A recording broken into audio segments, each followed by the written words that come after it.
Hello everyone, मैं हूं सायन और आप सभी लोगों का स्वागत है फिजिक्स विद सायन के एक नए वीडियो में। तो क्वांटम मैकेनिक्स का जो लेक्चर सीरीज चल रहा है उसमें हमने ब्लैक बॉडी रेडिएशन डिस्कस किया था, फिर फोटो इलेक्ट्रिक इफेक्ट। आज हम लोग पढ़ेंगे कॉम्पटन इफेक्ट। तो ब्लैक बॉडी रेडिएशन और हमारा फोटो इलेक्ट्रिक इफेक्ट से हमें क्या मिला था? हमें मिला था पार्टिकल एस्पेक्ट ऑफ लाइट, हमें पार्टिकल नेचर ऑफ लाइट के बारे में पता चला था। आज उसी टॉपिक को आगे बढ़ाते हुए हम लोग पार्टिकल इफेक्ट ऑफ लाइट को स्टडी करेंगे by the help of Compton effect. तो ये क्वांटम इफेक्ट क्या है उसको जानने से पहले ये हम लोग को फिनोमेना समझना पड़ेगा क्या हुआ था। हमारे जो साइंटिस्ट थे कॉम्पटन, इन्होंने क्या किया था? इन्होंने एक एक्सरे लिया था और एक इंसिडेंट इलेक्ट्रॉन था। इधर एक इलेक्ट्रॉन था, इधर एक एक्सरे जाके उसको हिट करेगा। एक्सरे मतलब बोलिए फोटोन एक हिट करेगा, एक फोटोन या एक्सरे इसको जाके हिट करेगा। Okay, no problem. लेकिन देखा गया जब हिट करने के बाद ये जब एक कॉलिशन होगा, ये कॉलिशन के बाद एक साइड में चल गया हमारा फोटोन, एक साइड में चल गया या एक साइड में गया हमारा इलेक्ट्रॉन यहाँ पर चल गया हमारा फोटोन। तो कंजर्वेशन ऑफ हमारा जब अगर लीनियर मोमेंटम देखेंगे तो उसका कॉन्सेप्ट से हमें क्या पता चलेगा कि मतलब क्लासिकली अगर हम लोग किसी चीज़ को पढ़ते तो इसका अगर वेवलेंथ जो होता इसका भी वेवलेंथ वही होना चाहिए था। लेकिन देखा गया कि हमारा फोटोन का वेवलेंथ इंक्रीज कर जाता है, हमारा फोटोन का वेवलेंथ इंक्रीज कर जाता है और फ्रीक्वेंसी डिक्रीज कर जाता है। मतलब इसका अगर वेवलेंथ लैम्डा है, इसका अगर वेवलेंथ लैम्डा डैश है तो lambda dash greater than lambda हो जाता है, और इसका फ्रीक्वेंसी न्यू, इसका न्यू डैश है तो nu dash less than new हो जाता है। तो ये बहुत ही एक बड़ा प्रॉब्लम था। इसको अगर मैं एक स्टेटमेंट से बोलूँ, मतलब एक स्टेटमेंट लिखना चाहिए तो लिख लीजिए क्या चीज़ हो रहा है, मैं समझा भी दे रहा हूँ। मतलब एक फोटोन जब इलेक्ट्रॉन को कोलाइड करता है, जो कलिशन होता है, कलिशन के बाद दोनों का wavelength before collision after collision same होना चाहिए था। लेकिन देखा गया एक्सपेरिमेंटली कि हमारा वेवलेंथ स्कैटर्ड फोटोन का वेवलेंथ ज़्यादा हो जाता है। किससे? हमारा जो इंसिडेंट फोटोन है उससे ज़्यादा हो जाता है। और हमारा जो फ्रीक्वेंसी है, फ्रीक्वेंसी लेस हो जाता है हमारा इंसिडेंट फोटोन का फ्रीक्वेंसी से। तो इन दोनों बातों से हम लोग एक चीज़ इसको क्लासिकली एक्सप्लेन नहीं किया जा सकता है। तो मैं क्या बोल रहा हूँ, चीज़ को लिख लीजिए अगर कॉपी में लिखना चाहते हैं। व्हेन इसका जो एक्सपेरिमेंटल सेटअप है, X-ray is incident on an electron at rest. It was observed that the wavelength of the scattered photon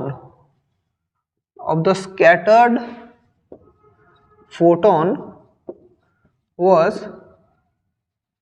greater than that of the electron. The wavelength of the scattered photon was greater than that of the incident photon. ये देखा गया। तो इसको कहीं पर समझा नहीं पाए, मतलब that is lambda dash greater than lambda. जो स्कैटर्ड फोटोन है उसका वेवलेंथ इंसिडेंट फोटोन से ज़्यादा हो जा रहा है, और कॉन्वर्सली अगर देखें तो फ्रीक्वेंसी क्या हो जा रहा है? लेस हो जा रहा है। तो बहुत बड़ा प्रॉब्लम आ गया था। This phenomena could not be explain classically, क्योंकि हम लोग क्लासिकली जब दोनों बॉल को कोलाइड करते हैं तब देखते हैं हमारा वेलोसिटी एक्सचेंज हो जाता है और हमारा वेवलेंथ नियरली अबाउट सेम रहता है। तो लेकिन हमारा क्वांटम मैकेनिकली हम इसको एक्सप्लेन नहीं कर पा रहे थे। सॉरी, क्वांटम मैकेनिकली नहीं, क्लासिकली इसको एक्सप्लेन नहीं कर रहे थे।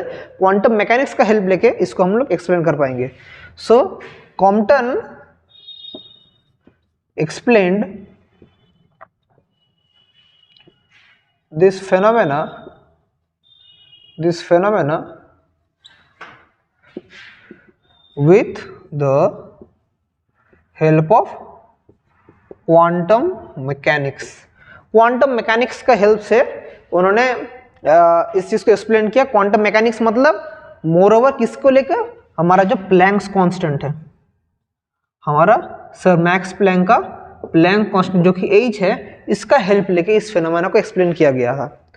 तो यहाँ पर हमारा जो फिनोमेना है वहाँ पर सर कॉम्पटन का कुछ कुछ पोस्टुलेट्स था, मतलब पोस्टुलेट मतलब कुछ कुछ एजम्पशंस था, उस एजम्पशंस को हम लोग स्टडी करेंगे, फिर हम लोग धीरे धीरे कैलकुलेट करेंगे, हमारा कॉम्पटन शिफ्ट कैलकुलेट करेंगे, उसके बाद energy of the quantum effect, फिर रिलेशन बिटवीन दोनों का जो स्कैटर्ड एंगल और रिकॉइल एंगल और रिकॉइल इलेक्ट्रॉन का जो काइनेटिक एनर्जी है, सब कुछ हम लोग कैलकुलेट करेंगे। तो देखिए कैसे होता है। तो देख लीजिए, कुछ कुछ जब एक्सपेरिमेंट होता है, कुछ कुछ एजम्पशंस साइंटिस्ट करते हैं, तो ये एजम्पशंस को हम लोग पहले पढ़ेंगे। पहले हम लोग एजम्पशंस को जानेंगे, फिर हम लोग पूरे एक्सपेरिमेंट का हर चीज कैलकुलेट करेंगे। तो सबसे पहले देख लेते हैं एजम्पशंस ऑफ कॉम्पटन इफेक्ट। क्या क्या एजम्पशंस लिया गया था बच्चों? नंबर 1 असम्पशन ये था कि हम लोग यहाँ पर ये जो सिस्टम इमेजिन कर रहे हैं, यहाँ पर हम लोग करेंगे with the help of quantum mechanics and with the help of discrete energy concept. यहाँ पर हम लोग quantum considered energy to be discrete according to Planck's postulate. Sir Max Planck का पोस्टुलेट हमने कहाँ पढ़ा था? ब्लैक बॉडी रेडिएशन में। तो प्लैंक पोस्टुलेट में जो कॉम्पटन ने उसी चीज को सबसे पहले अपना बेस पकड़ा, और जो इलेक्ट्रॉन के ऊपर इंसिडेंट कर रहे थे हम लोग, वो इलेक्ट्रॉन इनिशियली किस में था? फ्री इलेक्ट्रॉन था। रेडिएशन तो रेस्ट में था, और इलेक्ट्रॉन क्या था? इलेक्ट्रॉन हमारा था free. Electron was assumed to be free, मतलब फ्री इलेक्ट्रॉन था वो वाला, फ्री इलेक्ट्रॉन। और हमारा जो collision between photon and electron was elastic collision, ये भी एक असम्पशन था। Collision between the electron and photon was assumed to be elastic. और एक चीज हमें लेना पर यहाँ पर इलेक्ट्रॉन का रिलेटिविस्टिक मास लेंगे। We have to consider relativistic mass of electron, जो कि क्या था? m equals to m0 into 1 minus v²/c²। ये मास हम लोग लेंगे, रिलेटिविस्टिक मास ऑफ इलेक्ट्रॉन, उस मास को हम लोग लेना पड़ेगा हम लोग को। और हम ये कुछ असम्पशंस था, इस असम्पशंस का बेस करके अब हम लोग निकालेंगे कॉम्पटन शिफ्ट को हम लोग कैलकुलेट करेंगे। तो समझ गए? इसको जल्दी जल्दी लिख लीजिए कॉपी में। तो चलिए अब हम लोग मेन क्वांटम शिफ्ट क्या है उसको हम लोग स्टडी करते हैं। तो देखिए ज़्यादा हार्ड नहीं है, एकदम इजी सब टॉपिक है। थोड़ा मेरे साथ बने रहिए, हर एक चीज़ को अच्छे से समझा देंगे, आप भी इजीली सब समझ जाएंगे। तो देखिए अभी हम लोग तो असम्पशन समझ गए, अभी हम लोग देखेंगे जो हमारा क्वांटम इफेक्ट है इसका फिनोमेना कैसे होता है। तो क्या किया जाता है, यहाँ पर एक इलेक्ट्रॉन लिया जाता है, ये इलेक्ट्रॉन किस में है? रेस्ट में रहता है। और यहाँ पर एक फोटोन आके इंसिडेंट होता है। क्या होता है बच्चों? एक फोटोन आता है, एक क्या आता है? Photon, incident photon. फोटोन हमारा इंसिडेंट होता है। तो इंसिडेंट होने के बाद क्या होता है? कॉलिजन, इलास्टिक कॉलिजन होता है। तो हमारा देखा गया एक फोटोन चल जाता है हमारा इस तरफ और इलेक्ट्रॉन आ जाता है इस तरफ। ये क्या है? हमारा स्कैटर्ड फोटोन। ये क्या है? स्कैटर्ड इलेक्ट्रॉन, ये आता है। और ये एक एंगल करके जाता है, सर्टेन एंगल फाई, ये एंगल करके जाता है थीटा। तो हमारा जो फोटोन आ रहा है इसका कुछ इनिशियल मोमेंटम एनर्जी रहेगा, तो इसका इनिशियल एनर्जी है h new. New is the frequency of the incident photon, और इसका मोमेंटम क्या है? h new by c। Electron का तो इनिशियल एनर्जी है rest mass energy m0 c², और इसका इनिशियल मोमेंटम है 0। हमें पता है m0 c² इस रेस्ट मास एनर्जी, कहाँ पर पढ़े थे? रिलेटिविटी में, rest mass energy of electron. ये तो आप लोग को पता ही होगा, rest mass energy of electron आप लोग को पता ही है। तो और फोटोन का हमारा इंसिडेंट होने के बाद कितना एनर्जी हो जाता है, h न्यू डैश चेंज हो जाता है, और इसका हमारा और एक तो क्या हो जाता है, इसका मोमेंटम हो जाता है h nu dash by c, और इलेक्ट्रॉन का एनर्जी होता है mc², और इसका मोमेंटम हो जाता है mv। तो अभी हम लोग थोड़ी देर पहले मैंने जब आप लोग का असम्पशंस पढ़ाया था, मैंने क्या बोला था, इलास्टिक कोलिशन होता है, तो इलास्टिक कोलिशन में क्या होता है, conservation of energy and momentum. तो ये हम लोग क्या अप्लाई करेंगे, अप्लाइंग कंजर्वेशन, अच्छे से समझिए, एकदम इजी टॉपिक है, कंजर्वेशन ऑफ एनर्जी। तो इनिशियल एनर्जी क्या है, h nu plus m0 c² equals to h nu dash plus mc², यही आ रहा है बच्चों और कुछ नहीं।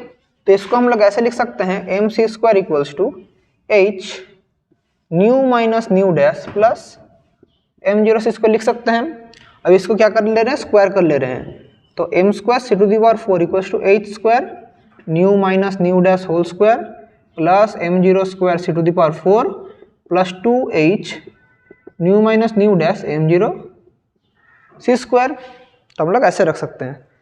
तो इसको हम लोग अभी लिख देते हैं इक्वेशन नंबर 1, इसको दे देते हैं इक्वेशन नंबर 1। तो मैं इसको इधर छोटा करके लिख के रखता हूँ, हम लोगों को बाद में कैलकुलेशन में इसको लगेगा।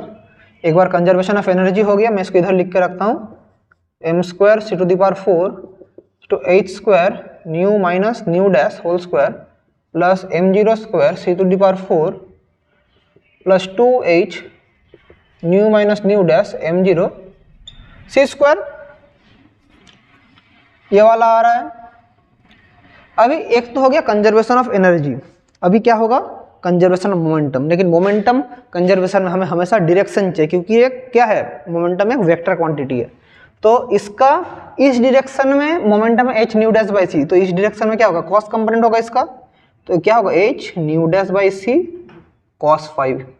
इलेक्ट्रॉन का इस तरफ क्या है mv, तो इस तरफ क्या होगा mv cos theta. Similarly y direction में, ये तो x डायरेक्शन है, y डायरेक्शन में इसका क्या होगा, फोटोन का h nu dash by c sin 5। इसका क्या होगा y डायरेक्शन में mv sin थीटा। तो दोनों को हम लोग अभी सॉल्व करेंगे। तो applying conservation of momentum along x axis या x डायरेक्शन भी बोल सकते हैं, अलोंग x डायरेक्शन क्या हो जाएगा बच्चों, हम लोग का इनिशियल क्या है, initial momentum h new by c plus electron का मोमेंटम क्या है 0, इनिशियल मोमेंटम, उधर क्या हो जाएगा h nu dash by c cos 5 plus mv cos theta, ये होगा। तो अभी हम लोग कर रहे हैं, अगर हम लोग इसको इस तरफ लेके आ जाए तो h nu minus h nu dash cos 5 equals to mvc cos theta, हम लोग ऐसे लिख सकते हैं, obviously we can write this. तो हम लोग इसको इक्वेशन नंबर 2 देके रखते हैं, चलिए इसको इक्वेशन नंबर 2 देके रखते हैं। सिमिलरली अगर y डायरेक्शन में हम लोग करें तो अप्लाइंग, मतलब इस डायरेक्शन में, conservation of momentum along y direction में क्या हो जाएगा, देखिए, तो इनिशियल मोमेंटम y डायरेक्शन में क्या है 0, इनिशियल तो हमारा फोटोन नेक्स्ट में था, y में तो उसका कुछ कंपोनेंट नहीं था, तो उसका है 0। तो फाइनल क्या है, दोनों अपोजिट डायरेक्शन में जा रहा है, अपोजिट जा रहा है मतलब एक नेगेटिव होगा, माइनस होगा। तो h nu dash by c sin 5 minus mv sin theta, opposite direction में माइनस, तो यहाँ से हम लोग लिख सकते हैं h nu dash sin 5 equals to mvc sin theta, equation number 3। अभी इन दोनों को अगर हम लोग स्क्वायर करके ऐड कर दें तो 2² प्लस 3², दोनों को स्क्वायर करके अगर ऐड कर दो, देखिए क्या होता है, लेफ्ट हैंड साइड में हम लोग देख पा रहे हैं h nu minus h nu dash cos 5 whole square plus h² nu dash square sin² 5 equals to M square we square C square cos square theta plus sine square theta, मतलब M square we square C square, यह हो रहा है। और left hand side में इधर क्या हो रहा है देखिए, इसको मैं इधर एकदम सिंप्लीफाई करके लिखता हूं। तो इधर अगर हम लोग देखें तो क्या आ रहा है, इसको होल स्क्वायर करने से एच स्क्वायर न्यू स्क्वायर, इसको तो इक्वेशन नंबर 1 हम लोग जानते हैं, वो वाला पहला equation, equation number 1 nu square minus 2h square nu dash cos phi plus h square nu dash square cos square phi plus h square nu dash square sine square phi equals to क्या, M square we square C square, ये हो रहा है इसको solve करने के बाद। तो अभी देखिए, तो यहाँ से हम लोग H square minus 2h square nu dash, इन दोनों में से अगर कॉमन ले लें sine square five plus cos square five 1, तो क्या आ जाएगा plus H square nu dash square equals to M square we square C square, ये हो रहा है। और हाँ, यहाँ पर एक तो इंटू कॉस फाइव था, यहाँ पर इंटू कॉस फाइव था, तो देख पा रहे हैं एच स्क्वायर न्यू स्क्वायर, ये इधर आ गया कॉस फाइव और ये आ गया। चीज़ आप लोगों को शायद बोरिंग लग रहा है, लेकिन कैलकुलेशन है, कुछ कर नहीं सकते, मैं भी कुछ कर नहीं सकता, आप भी कुछ कर नहीं सकते, कैलकुलेशन जस्ट बेसिक कैलकुलेशन। तो देखिए, ये एक तो चीज़ हमारे पास आ रहा है, तो इसको हम लोग बोल देते हैं इक्वेशन नंबर 4, 1 2 3 4। अभी हम लोग क्या करेंगे, 1 माइनस 4, इक्वेशन 1 माइनस 4, इक्वेशन 1 था वो वाला। तो अगर हम लोग अभी करें इक्वेशन 1 माइनस 4, तो लेफ्ट हैंड साइड में क्या है, m square C to the power 4, इस तरफ हम लोग अगर करें तो minus m square we square C square, और इधर देख लेते हैं क्या क्या था, h square nu minus nu dash. तो एक बार अगर इसका होल स्क्वायर कर ही लेते हैं तो देखते हैं क्या आएगा, nu square minus 2 nu dash plus nu dash square, ये वाला होगा। उसके बाद m0 square C to the power 4 plus 2h, एकदम मल्टीप्लाई कर दे रहे हैं, न्यू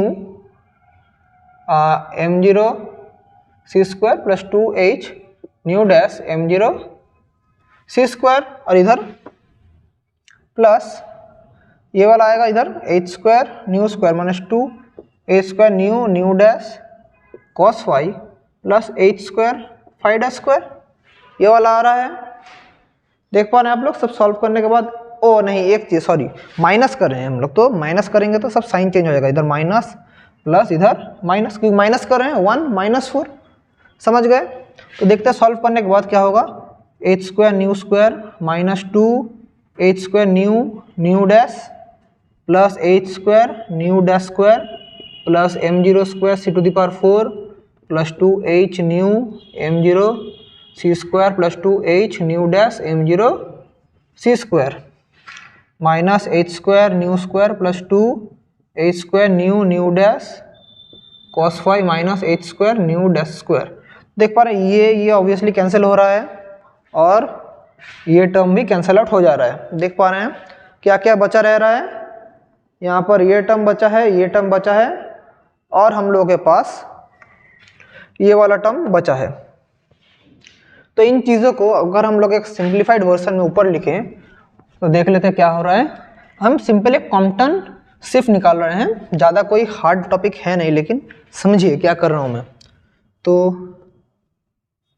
एम सी स्क्वायर को अगर हम लोग कॉमन ले यहाँ से, तो एम स्क्वायर सी स्क्वायर को कॉमन लेने से क्या आएगा, C square minus V square, सी स्क्वायर माइनस वी स्क्वायर, यही तो आ रहा है इधर से, C square minus V square equals to, यहाँ पर राइट हैंड साइड में क्या बचा है, ये इन दोनों को कॉमन ले रहा हूँ, तो 2h square nu dash cos phi minus 1, एक तो आ रहा है दोनों को कॉमन से, और plus m0 square C to the power 4 ये आ रहा है, और ये चीज़ आ रहा है प्लस 2h न्यू m0 सी square plus 2h nu dash m0 सी स्क्वायर, ये चीज़ आ रहा है।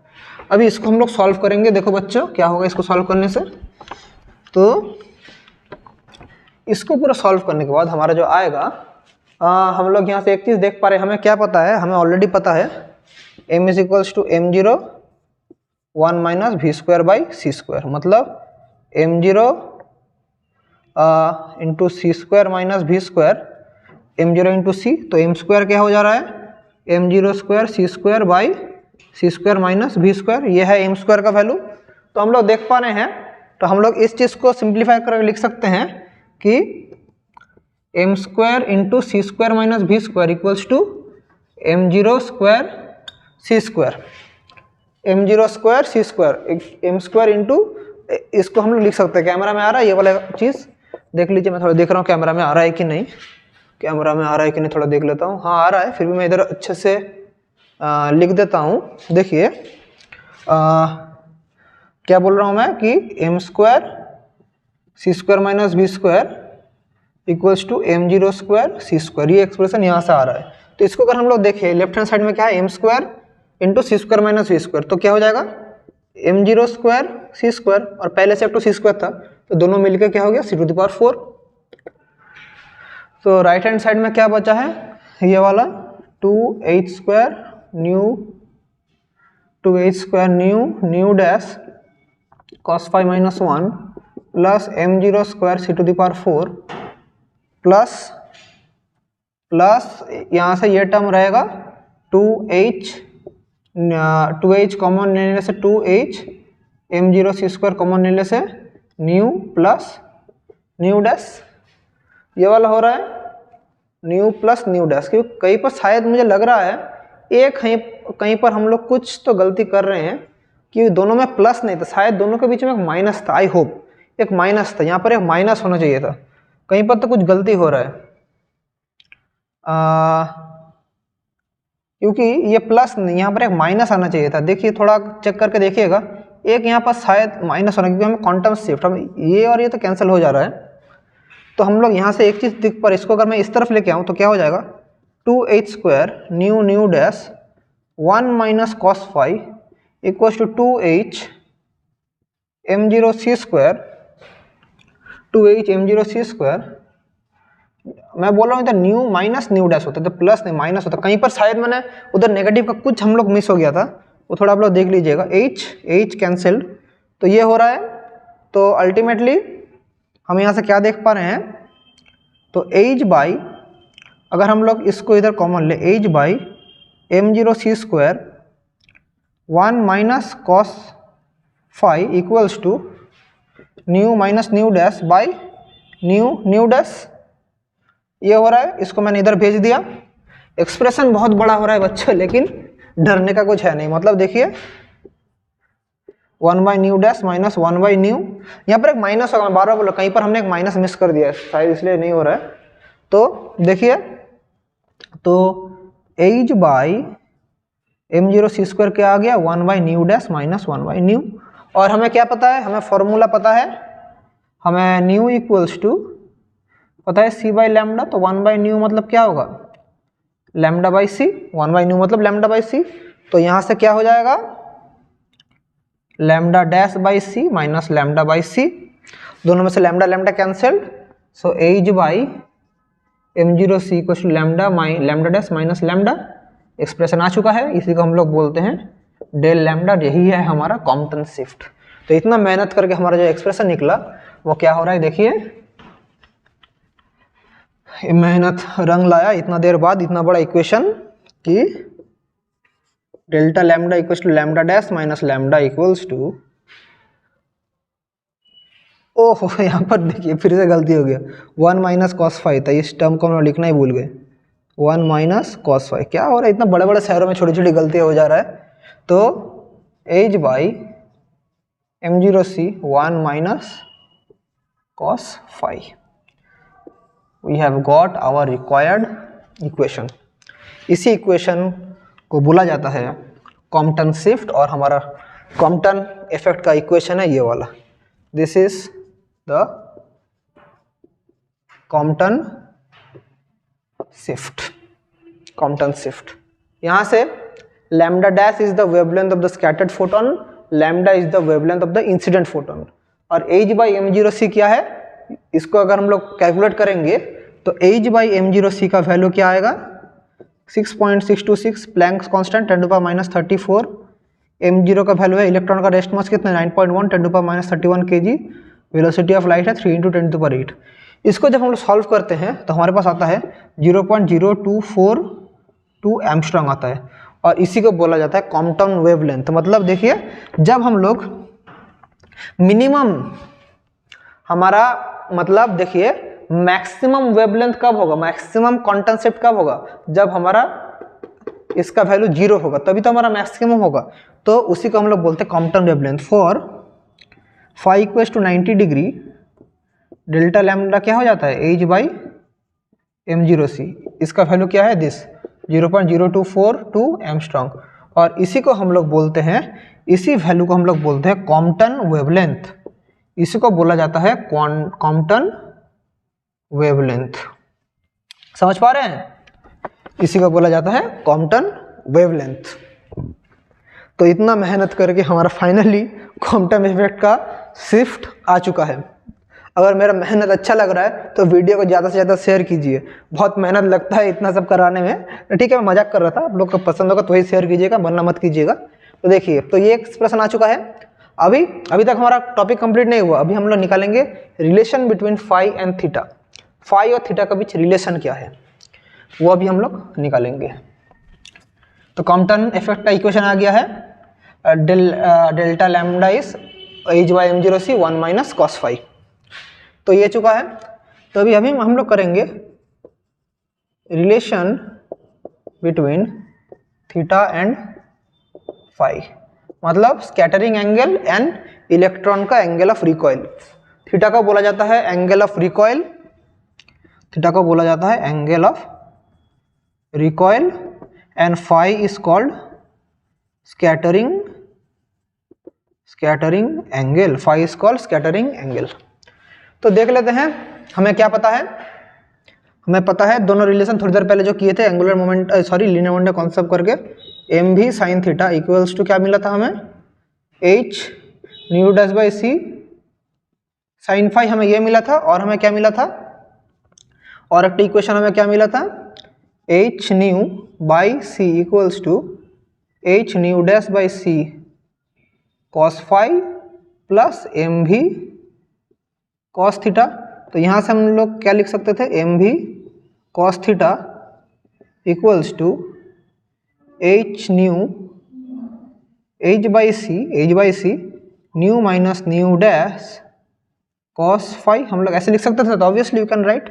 तो अगर इसको हम लोग इक्वेशन 1 बोलते, इसको इक्वेशन 2 बोलते, अगर हम लोग अभी डिवाइड कर देते हैं 1/2 क्या मिलता, sine by cos tan theta.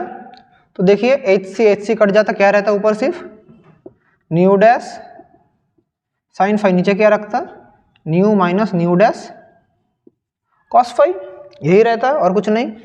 और हमें क्या पता है, हमें ऑलरेडी रिलेशन पता है। क्या रिलेशन पता है क्वांटम इफेक्ट का, lambda dash minus lambda equals to h/m0c 1 - cos phi, हमें ये पता है। तो इसका मतलब क्या है, इसका मतलब हमारे पास क्या है कि अगर हम लोग इसको और भी सॉल्व करेंगे तो हमारे पास क्या आया था यहाँ से, इसको अगर हम लोग देखें तो फ्रीक्वेंसी का टर्म में अगर हम लोग इसको रिप्रेजेंट करें तो फ्रीक्वेंसी से अगर वेवलेंथ कन्वर्ट कर सकते हैं, वेवलेंथ से भी फ्रीक्वेंसी कर सकते हैं, कुछ भी कर सकते हैं। तो देख पा रहे हैं हम लोग न्यू डैश से अगर डिवाइड करें सो साइन फाई, सो क्या हो जाएगा, अगर हम लोग यहाँ से देख पा रहे हैं इसका मतलब क्या है c/λ minus c/λ dash cos phi divided by, ये जब नीचे आएगा c/λ हो जाएगा। तो मतलब अल्टीमेटली क्या एक्सप्रेशन आ रहा है बच्चों, साइन फाई हमारे पास जब सॉल्व करेंगे तो ये जब ऊपर जाएगा तो दोनों में से c कैंसिल हो जाएगा, तो एक तो होगा 1/λ। मतलब नहीं समझ पा रहे हैं क्या, देखिए इसके साथ जब डिवाइड होगा तो ये तो c/λ 1 हो जाएगा, माइनस c कैंसिल, तो λ डैश cos फाई, यही तो रहेगा ना। इसके साथ जो होगा c/λ डैश cos फाई, ये चीज़ रहेगा। तो हमारे पास क्या पता है, लैम्डा डैश इज दिस, तो यहाँ से हमारे पास लैम्डा डैश का एक्सप्रेशन क्या आ जाएगा, lambda dash equals to lambda plus H by m0c 1 minus cos phi, ये मिल जाएगा। अभी 1 माइनस कॉस फाइव का मतलब हमें अगर ट्रिगोनोमेट्री का हमें फॉर्मूला पता है तो हम लोग इसको ऐसे भी लिख सकते हैं 2 साइन स्क्वायर 5/2, ऐसे भी हम लोग लिख सकते हैं, obviously we can write this. तो अगर हम लोग देख पा रहे हैं इस चीज़ को, तो sine phi 1 plus lambda, lambda dash का वैल्यू क्या बिठाएंगे, वो वाला lambda plus H by m0c into 2 sine square 5/2, ये तो एक होगा। चलिए थोड़ा और सिंप्लीफाई करते हैं, ये थोड़ा ज़्यादा शायद आप लोगों के लिए कॉम्प्लेक्स हो जा रहा है, ठीक है, यहाँ से लिखने का जरूरत नहीं, मैं इसको थोड़ा सिंप्लीफाई करता हूँ, देखिए क्या होगा।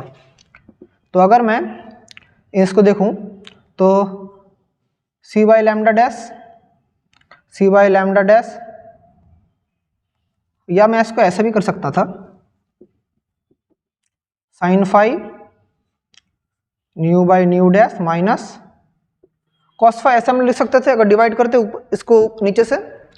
तो न्यू बाई न्यू डैश का मतलब क्या है, हमें न्यू पता है c by lambda, nu dash पता है c बाई लैम्डा डैश, तो न्यू बाई न्यू डैश क्या हो जाता, दोनों को डिवाइड करते हैं तो लैम्डा डैश बाई लैम्डा होता, न्यू बाई न्यू डैश मतलब लैम्डा डैश बाई लैम्डा, तो sine phi lambda dash by lambda minus of cos phi. देखिए अभी इस वैल्यू को पुट कर देंगे, हमारा आंसर आ जाएगा। तो मैं इधर लिखता हूँ, तो देख लीजिए क्या होगा। आप लोगों को बोरिंग लग सकता है लेकिन कुछ करने का है नहीं, इक्वेशन सॉल्व। तो tan theta is sine theta lambda dash by lambda, तो 1 बाई लैम्डा, लैम्डा डैश का जगह क्या बिठाएंगे वो इक्वेशन, तो lambda plus H by m0c 2 sine square 5/2। चलिए हम लोग इस फॉर्म को रखते हैं, ये नहीं बिठा के ये वाले रखते हैं, 1 माइनस कॉस फाइव, ये वाला इक्वेशन रखते हैं, इसको हम लोग नहीं रख रहे हैं। तो ये वाला है माइनस ऑफ कॉस फाइव, ये जो माइनस ऑफ कॉस फाइव, तो देख लेते हैं क्या हो रहा है सॉल्व करने के बाद। तो साइन थीटा, तो इसको जब कैंसिल करेंगे तो क्या होगा, 1 plus H by m0c lambda 1 minus cos five minus of cos five, lambda lambda cancel, this is coming. तो देखिए क्या हो रहा है, तो यहाँ पर एक फैक्टर है 1 माइनस कॉस फाइव, मतलब देखिए मैं क्या बोल रहा हूँ, फैक्टराइजेशन हो जा रहा है, तो 1 minus cos five plus H by m0c lambda 1 minus cos phi, ये हो रहा है। तो ये जब हो रहा है तो दोनों सा फैक्टराइजेशन हो गया है, तो sine theta 1 minus cos five 1 plus H by m0c lambda, ये आ रहा है। अभी इसको थोड़ा सॉल्व करेंगे तो क्या आएगा, हमें क्या पता है, साइन थीटा मतलब 2 sine theta by 2 cos theta by 2, 1 minus cos five क्या है, सॉरी यहाँ पर तो फाइव था, मैंने थीटा लिख दिया, यहाँ पर सब था साइन फाइव, मैं थीटा क्यों लिख रहा हूँ इधर, ये सब था साइन फाइव, क्या मेरा भी क्या दिमाग खराब हो जा रहा है, फाइव 1 माइनस कॉस फाइव क्या है 2 sine square 5/2 1 plus H by m0c lambda, तो दिस इज कैंसल्ड। तो क्या रह रहा है ultimately 2 cancel, cos 5/2 sine 5/2 1 plus H by m0c lambda, और इस कॉस बाई साइन को हम लोग बोलते हैं कॉट, तो cot 5/2 1 plus H by m0c lambda, ये चीज़ हो रहा है। तो अल्टीमेटली हमारा रिलेशन क्या आ चुका है between scattering angle and angle of recoil, क्या आ चुका है कि हमारे पास आ चुका है tan theta equals to cot 5/2 1 plus H by m0c lambda, 1 by m0 C lambda. This is the relation between the theta and phi. हंसी भी आ रहा है आप लोगों को शायद कि सर क्या करा रहे हैं, इतना क्यों करा रहे हैं, लेकिन करना पड़ेगा, कुछ है कर नहीं सकते। तो ये वाला हो चुका है। फाइनली और एक तो चीज़ हम लोग कर लेते हैं कि हमारा ये जो है हमारा टोटल एनर्जी कितना हो रहा है इसका, फोटोन का, अगर स्कैटर्ड फोटोन का एनर्जी, तो अगर हम लोग आप लोगों को बोलें तो स्कैटर्ड फोटोन का एनर्जी कितना है, स्कैटर्ड फोटोन का क्या एनर्जी, स्कैटर्ड फोटोन का एनर्जी कितना है, तो उसको अगर हम लोग ई से रिप्रेजेंट करें तो E equals to H nu dash. So H nu dash कितना हो रहा है, H nu dash. So nu dash is what, हम लोग यहाँ से कह सकते हैं, हमें पता है lambda dash equals to lambda plus H by m0c 1 minus cos phi. तो न्यू डैश क्या हो जाएगा, हमें पता है lambda equals to C by nu, तो c divided by this whole thing, तो lambda plus H by m0c 1 minus cos phi, यही तो हो जाएगा हमारा न्यू डैश। तो हमारा क्या हो जाएगा H C divided by lambda plus H by m0c 1 minus cos phi. ये वाला है हमारा energy of the scattered photon. और अगर स्कैटर्ड फोटोन का काइनेटिक एनर्जी हमें निकालना है तो काइनेटिक एनर्जी क्या हो जाएगा, हमें पता है E K equals to H nu minus nu dash, H nu minus nu dash. तो हम लोग को एच न्यू पता है तो न्यू डैश भी निकाल के हम लोग ऑब्वियसली कर सकते हैं। तो यहाँ से हम लोग का क्या हो जाएगा, हम लोग का H nu minus nu dash में हमारा एनर्जी कितना चेंज हो रहा है, तो एच कॉमन लेंगे, new minus nu dash, new minus nu dash. तो हमारा न्यू डैश का वैल्यू हमें मिल गया है। इस फॉर्मूला को बिठा देने से क्या होता है, तो अगर हम लोग एच न्यू के भी फॉर्म में रखते हैं कोई बात नहीं, तो एच न्यू के फॉर्म में हम लोग रख रहे हैं, चलिए, तो H C by lambda minus H C by lambda plus H by m0c 1 minus cos phi, done. तो फाइनली कॉम्पटन इफेक्ट का थियोरिटिकल पार्ट कंप्लीट हुआ है। यहाँ से प्रॉब्लम कैसे आ सकता है, आप लोग को बोल देगा कि स्कैटरिंग एंगल 90 डिग्री में कॉम्पटन वेवलेंथ निकालिए, उसको तो मैंने करके दे भी चुका हूँ। तो ऐसे करके कुछ प्रॉब्लम्स आता है तो प्रॉब्लम्स भी आप लोगों को मैं प्रैक्टिस कराऊंगा। चलिए आज का क्लास का लेक्चर हम यहीं तक रखते हैं, बहुत बड़ा लेक्चर हो चुका है। फिर भी अगर कुछ डाउट रह जाता है काउंटर इफेक्ट से रिलेटेड आप मुझे प्लीज़ कमेंट्स में पूछिएगा। और ये जो फॉर्मूला है, ये formula delta lambda equals to H by m0c 1 minus cos phi, इसको अच्छा से दिमाग में स्टोर कर लीजिए, कॉम्पटन से निकालने के लिए बहुत काम में आएगा। तो चलिए आज का क्लास यहीं तक रखते हैं। कुछ भी डाउट होता है तो I am always available for you all.